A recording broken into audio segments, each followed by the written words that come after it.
Hello guys, तो कैसे हैं आप सब। और आज हम फर्स्ट स्टडी में इलेक्ट्रिसिटी का पार्ट 2 लेकर आ गए हैं। और एक इन्फॉर्मेशन की हम जो न्यूमेरिकल्स हैं वो वीडियो के अंदर इंक्लूड नहीं करेंगे, उनके लिए हम एक सेपरेट वीडियो लेकर आएंगे। तो लेट्स गेट स्टार्ट। तो हम बचे हुए टॉपिक्स को कवर करेंगे। तो बचे हुए टॉपिक्स में जो हमारा पहला टॉपिक आता है वो होता है good conductors, insulators and conductors. तो सबसे पहले बात करते हैं कि गुड कंडक्टर्स क्या होते हैं। गुड कंडक्टर्स वो कंडक्टर्स होते हैं जो अपने अंदर से इलेक्ट्रिसिटी को फ्लो होने देते हैं, यानी उनके अंदर क्या होते हैं, मेनली फ्री इलेक्ट्रॉन्स होते हैं, जिससे कि वो फ्री इलेक्ट्रिसिटी को कंडक्ट करते हैं और वो इलेक्ट्रॉन्स मूव कर सकते हैं। तो गुड कंडक्टर को आपको पहले से पता होगा और ये सब बेसिक सी बातें हैं। गुड कंडक्टर्स जैसे एग्जांपल के लिए कॉपर, आयरन, स्टील और सिल्वर जो कि बेस्ट कंडक्टर होता है, और गोल्ड जो सेकंड बेस्ट कंडक्टर होता है। तो ये होते हैं गुड कंडक्टर्स जो अपने अंदर से इलेक्ट्रिसिटी का फ्लो होने देते हैं आसानी से। अब बात आती है कि what are poor conductors. Poor conductors poor conductors वो कंडक्टर्स होते हैं जो अपने अंदर फ्री इलेक्ट्रॉन्स तो रखते हैं, लेकिन उतनी अमाउंट में नहीं रख पाते कि वो अच्छे से बहुत ही इजीली नेग्लिजिबल रेजिस्टेंस के साथ वो इलेक्ट्रिसिटी को फ्लो करवा सकें। फॉर एग्जांपल के एलॉयज जैसे हो गया निक्रोम, और जो एलिमेंट्स उनमें जैसे टंगस्टन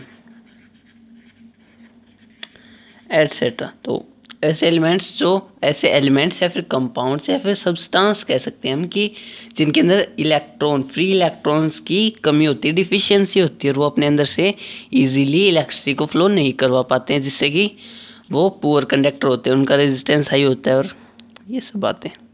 अब बात आते हैं इंसुलेटर्स। तो इंसुलेटर्स क्या होते हैं।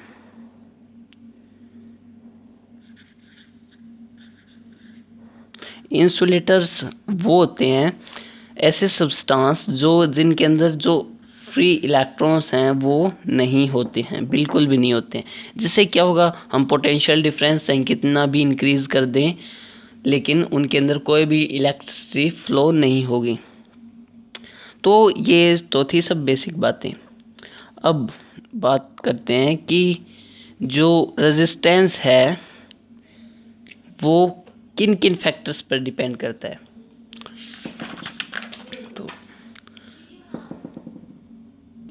तो बात करते हैं कि किन किन फैक्टर्स पे रेजिस्टेंस डिपेंड करता है। रेजिस्टेंस के बारे में मैंने पिछली वीडियो में बताया था, तो अब उसके फैक्टर्स के डिस्कस कर लेते हैं कि जो पहला फैक्टर हमारे पास वो आता है लेंथ, कि जो कंडक्टर हमारा उसकी लेंथ कितनी है। तो R is directly proportional to L, resistance is directly proportional to length, यानी जितनी ज़्यादा लेंथ होगी किसी भी कंडक्टर की उतनी ही ज़्यादा उसके अंदर रेजिस्टेंस होगा। मान लीजिए एक 1 मीटर का कंडक्टर है जिसकी एरिया ऑफ क्रॉस सेक्शन और बाकी सब कुछ सेम है, जैसे उसका जो मान लीजिए एक कोई सिलेंडर है, सिलेंड्रिकल कंडक्टर है, ये है 1 मीटर का, और एक है उसी रेडियस का, वो 1 kilometer लॉन्ग है।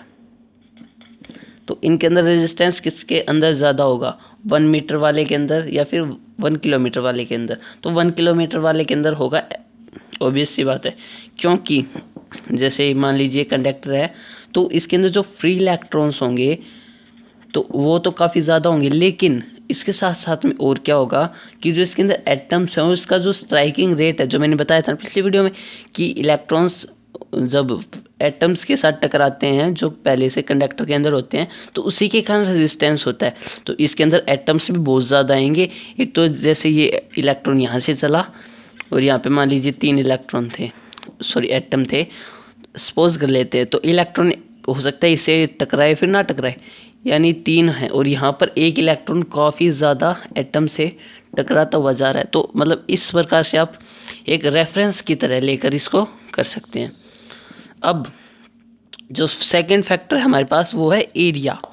एरिया किसका area? Area of cross section. तो R is inversely proportional to area of cross section. Area of cross section को समझने के लिए जैसे ये हमारे पास यही कंडक्टर ले लेते हैं।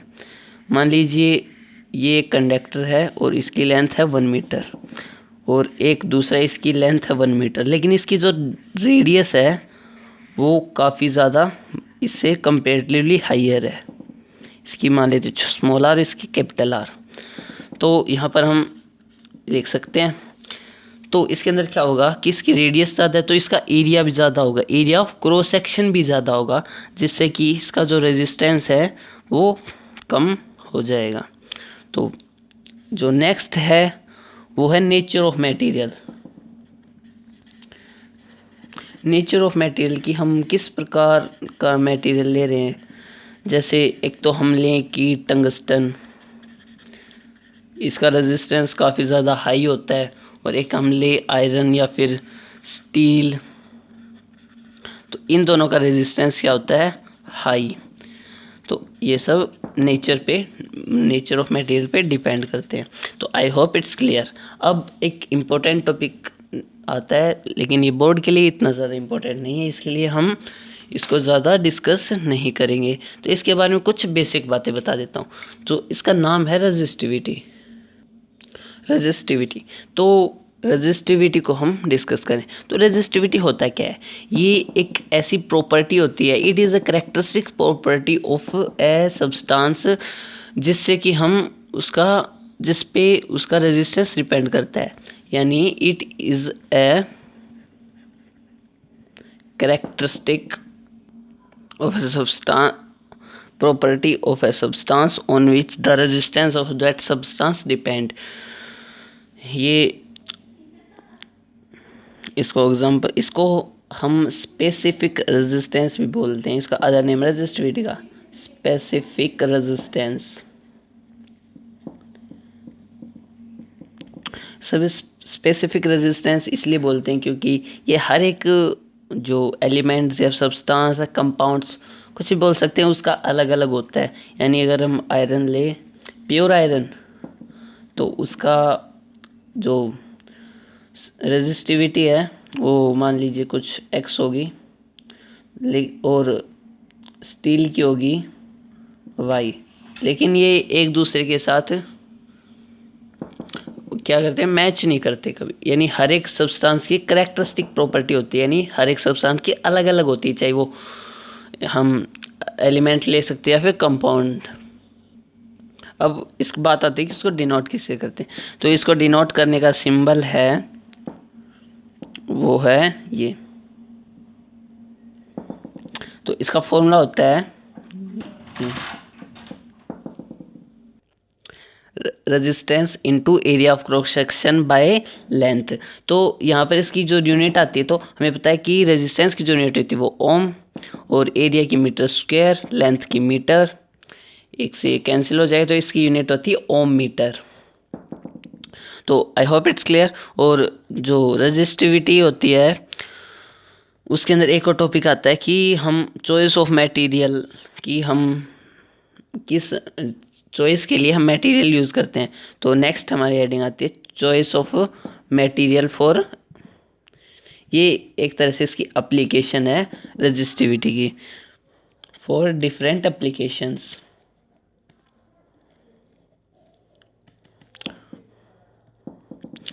तो इसके अंदर जैसे हम बात कर लेते हैं कि जो हमारा सिल्वर है, अब सिल्वर है जैसे, तो वो क्या होता है कि बेस्ट कंडक्टर होता है। तो इसको हम बेस्ट कंडक्टर तो होता है, तो लेकिन इसको हम नॉर्मल ऐसे यूज़ नहीं कर सकते। तो इसका यूज़ किस में होता है? जैसे यूज़ हो गया इसका जो सोलर पैनल्स होते हैं, सोलर पैनल्स में इसका यूज़ होता है, और जैसे कंप्यूटर में, और लैपटॉप, वो तो एक ही बात होगी। और जैसे मोबाइल फ़ोन्स में इसका क्या होता है? काफ़ी ज़्यादा यूज़ किया जाता है, क्योंकि मोबाइल फ़ोन्स आपको पता है कि काफ़ी महंगे आते हैं और उनके लिए हमें एक ऐसा कंडक्टिंग एलिमेंट चाहिए होता है जो कि अच्छी तरह से कंडक्ट करे और जिससे कि उसकी फंक्शनिंग प्रॉपर हो। तो ये थी कुछ नॉर्मल बातें, जैसे और हम कॉपर ले सकते हैं, लेकिन कॉपर को हम ऐसी एक्सपेंसिव चीज़ों के लिए यूज़ नहीं कर सकते। हम जैसे सोलर पैनल्स को लगाने के लिए कॉपर का यूज़ नहीं करेंगे, क्योंकि उसके अंदर तो इतना रेजिस्टेंस होगा, क्योंकि इतनी तो इलेक्ट्रिसिटी प्रोड्यूस कर रहा है। अब उसके अंदर रेजिस्टेंस में अगर वो खर्च कर देगा तो हमारे पास उसकी जो वैल्यू आ रही है, जो नेट वैल्यू आएगी हमारे पास इलेक्ट्रिसिटी की, वो बहुत ही ज़्यादा कम आएगी। इसलिए इसको नॉर्मल हमारी वायरिंग, हाउस वायरिंग के लिए यूज़ करते हैं। तो इसलिए यूजुअली हम कॉपर का यूज़ करते हैं। तो ये थी कुछ छोटी छोटी बातें। अब जैसे और एग्जांपल लेते हैं, जिसके टंगस्टन है। टंगस्टन को हम क्या किस में यूज़ करते हैं? बल्ब्स में यूज़ करते हैं एज अ ग्लोइंग एलिमेंट, क्योंकि इसका रेजिस्टेंस होता है वो बहुत ही ज़्यादा हाई होता है, जिससे कि ये अपने अंदर से हीट और लाइट एमिट करता है। हीट की हमें ज़रूरत नहीं होती, लेकिन फिर भी इमिट तो करता ही है, लेकिन उसके साथ में लाइट भी ज़्यादा इमिट करता है। अब जैसे बात करते हैं निक्रोम की, तो उसके अंदर से हीट एनर्जी रिलीज होती है। लाइट एनर्जी तो इतनी नहीं होती है। जो हीटर्स के अंदर जो हीटिंग एलिमेंट होता है वो यूजुअली निक्रोम का बना होता है। तो इसके बारे में हम काफ़ी अच्छे से आगे डिस्कस करेंगे। तो गाइस, धूम मचा दी जाए एक नए टॉपिक के साथ, जिसका नाम है resistance of system of resistors. तो हम पहले सिस्टम ऑफ रेजिस्टर्स के बारे में समझते हैं। तो हमारे पास दो सिस्टम होते हैं, एक होता है सीरीज, दूसरा होता है पैरेलल। अब इनको ही हम ब्रीफ में डिस्कस करेंगे, विस्तार में। तो सीरीज, तो पहले सीरीज कॉम्बिनेशन ऑफ रेजिस्टर्स को समझते हैं। तो इसके लिए हमें करना होगा कुछ भी नहीं। तो सीरीज के अंदर होता क्या है? तो सीरीज कॉम्बिनेशन ऑफ रेजिस्टर्स में क्या होता है, बेसिक बात ये आती है। तो सीरीज में बेसिकली ये होता है कि हम एक पावर सोर्स से एक सिस्टम ऑफ रेजिस्टर्स को कनेक्ट करते हैं,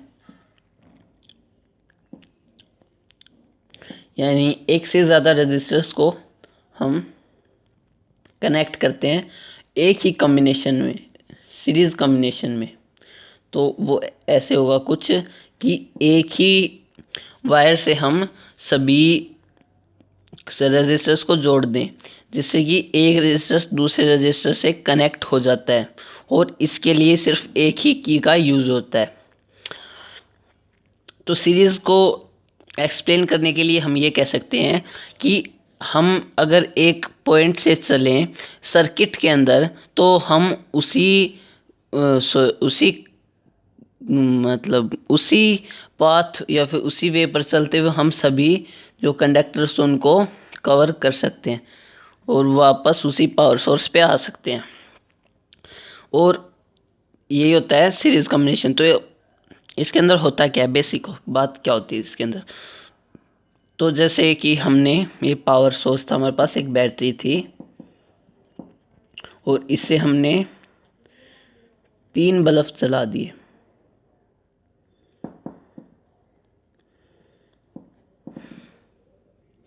तो जैसे हमने ये बना लिया है, तो हमने एक ही पावर सोर्स से इन सभी को सीरीज में कनेक्ट किया है। तो हम क्या करेंगे, एक ही की से हम इनको तीनों को ऑन कर सकते हैं और एक ही की से हम ऑफ करते हैं। तो ये मैंने इसलिए बनाया था कि मैं इसके पॉजिटिव और नेगेटिव एस्पेक्ट्स को आसानी से बता सकूं। तो इसके पॉजिटिव इफेक्ट तो कुछ भी नहीं है, सिर्फ ये हो सकता है कि हम एक ही स्विच से सभी को कंट्रोल कर सकते हैं और हम इसको माइन्यूट सर्किट्स में, जैसे दिवाली पर लगने वाली लड़ी होती है, ऐसी चीज़ों के अंदर हम यूज़ कर सकते हैं। तो यही इसके दो एडवांटेजेस थे, और नेगेटिव इफ़ेक्ट्स तो इसके बहुत सारे, जैसे कि हम इंडिविजुअली इनको कंट्रोल नहीं कर सकते। अब अपने हर जगह का अपनी अपनी जगह पर यूज़ होता है, हर एक सिचुएशन का। तो इनके अंदर हम जैसे दिवाली की जो लड़ी आती है उनके अंदर हम इस सीरीज़ का यूज़ करते, सीरीज़ सर्किट का, लेकिन हम उनको बड़े सर्किट पे यूज़ नहीं कर सकते हैं। तो और नेगेटिव एस्पेक्ट्स हैं, जैसे इसके हम इसको इंडिविजुअली हर एक डिवाइस को कंट्रोल नहीं कर सकते, यानी एक ही की से सभी डिवाइसेस चलेंगे या फिर एक ही की से सभी बंद हो जाएंगे। हम इंडिविजुअली एक को ग्लो और बाकी को डिम नहीं कर सकते, एक को ग्लो और एक बाकी को बंद नहीं कर सकते। तो ये भी एक इसकी लिमिटेशंस थी। और लिमिटेशन ये आती है कि इसका रेजिस्टेंस, जो इफ़ेक्टिव रेजिस्टेंस होता है, वो काफ़ी ज़्यादा हाई हो जाता है। और जैसे कि हम किसी को पावर दे रहे हैं अगर इसको हम एक ही जो डिवाइस है, तो हम जैसे ये ज़्यादा तेज़ ग्लो करे क्योंकि इसे पहले पावर मिल रही है, फिर ये इसके पास ट्रांसफ़र हो रही है। मुझे लगता है मुझे गलत बना दिया मैंने। सही है। तो रेजिस्टेंस इसका इंक्रीज हो जाता है, और इसका जो इफ़ेक्टिव रेजिस्टेंस है वो काफ़ी ज़्यादा। तो मैं बता रहा था कि इसको पहले पावर मिली तो एक ज़्यादा ग्लो करेगा, इसे दूसरे नंबर पर थोड़ी कम मिली तो ये थोड़ा डिम ग्लो करेगा, और ये उससे भी ज़्यादा डिम हो जाएगा। तो ये थी इसकी कुछ नेगेटिव इफेक्ट। तो आई होप कि आपको समझ में आ गया होगा सीरीज़। और इसके अंदर कुछ कंक्लूजन्स हैं, जैसे कि वोल्टेज। तो इसके अंदर जो वोल्टेज होती है तो उसे हम डायरेक्ट ऐड करके हम उसको लिख सकते हैं, जैसे वी नेट वी एन या फिर V net is equal to V1 plus V2 plus V3 up to Vn। तो जितने भी हमारे जो वोल्टेज हैं, या फिर हम इनको वोल्टेज नहीं, पोटेंशियल डिफरेंस, हाँ वही बात है, और इनको हम डायरेक्ट ऐड करके इनको लिख सकते हैं सीरीज़ के अंदर। और रेजिस्टेंस अगर हम इसका कैलकुलेट करना चाहेंगे तो वो भी डायरेक्ट हो जाएगा, R2 plus R3 up to Rn। तो इनको हम डायरेक्ट जोड़ दे सकते हैं। अब इनकी कैलकुलेशन के बारे में हम आगे पढ़ेंगे, लेकिन अब बात करते हैं पैरेलल सर्किट के बारे में।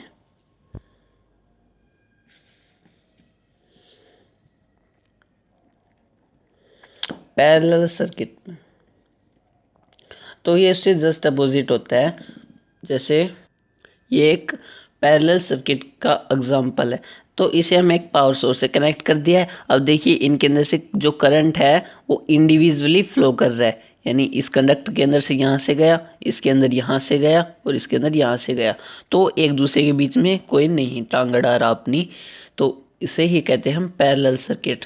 तो एक नॉर्मल सी बात थी। अब जैसे जो क्वेश्चन आएंगे वो इस प्रकार से नहीं आएंगे, तो उनको थोड़ा घुमा करके आएंगे। जैसे यहाँ पर एक रेजिस्टेंस लगा दिया, और यहाँ पर फिर एक लगा दिया, और फिर यहाँ पर एक ऐसे करके लगा दिया। तो इसके अंदर क्या होगा, ये जो सेटअप है इसके अंदर जो ये वाला रीजन हमें दिख रहा है ये पैरेलल में है, और ये हम इसको कुछ कह नहीं सकते। तो इसका जो सॉल्यूशन होता है उसको हम ऐसे करते हैं कि जो ये वाला जो सेटअप है इसका रेजिस्टेंस हम निकाल लेंगे। मान लीजिए इनका रेजिस्टेंस है X हमारे पास, तो इसे हम इस प्रकार से लिख सकते हैं, और इसका रेजिस्टेंस इंडिविजुअली हम मान लेते हैं Y है। तो इसको हम ऐसे कर सकते हैं कि Y और ये X, तो इन्हें हम डायरेक्ट जोड़ करके X प्लस Y हो गया इसका नेट रेजिस्टेंस। तो I hope it's clear to you.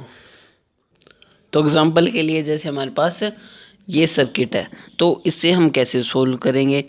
अब इसे हम किस प्रकार से सोल्व करेंगे, तो इसको हम क्या करेंगे, एक इसके अंदर मॉडिफिकेशन कर लेंगे। क्या तो ये जो रेजिस्टेंस है ना, इसको अलग मान लेंगे, क्या फिर इसको अलग मान लेंगे, कौन सा, किसी को भी अलग मान सकते हैं। तो पहले इस जो सर्किट है इसको हम रेजिस्टेंस निकाल लेंगे। तो ये हमारे पास हो जाएगा कुछ ऐसा।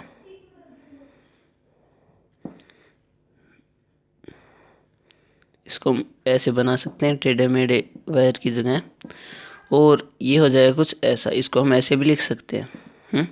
इसको इधर लगा दिया, बात तो सेम है। तो ये कुछ सिंपल सा हमें दिखने लग गया।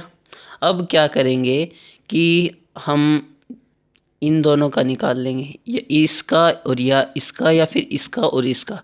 तो मान लीजिए हमने इसका और इसका निकाल लिया सीरीज़ वाला, सीरीज़ को सीरीज़ में ऐड करके। तो ये हो जाएगा हमारे पास कुछ ऐसे कि हमारे पास रेजिस्टेंस था और ये आ गया पावर सोर्स। तो इन्हें हम फिर से डायरेक्ट ऐड कर लेंगे। तो ये थी कुछ बातें। तो अब बात करते हैं एक और सेटअप के बारे में, कि इंटरेस्टिंग सा सेटअप है ये।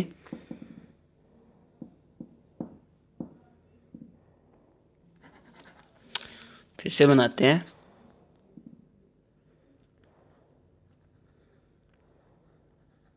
अब आपको पता होगा कि ये कौन सा है,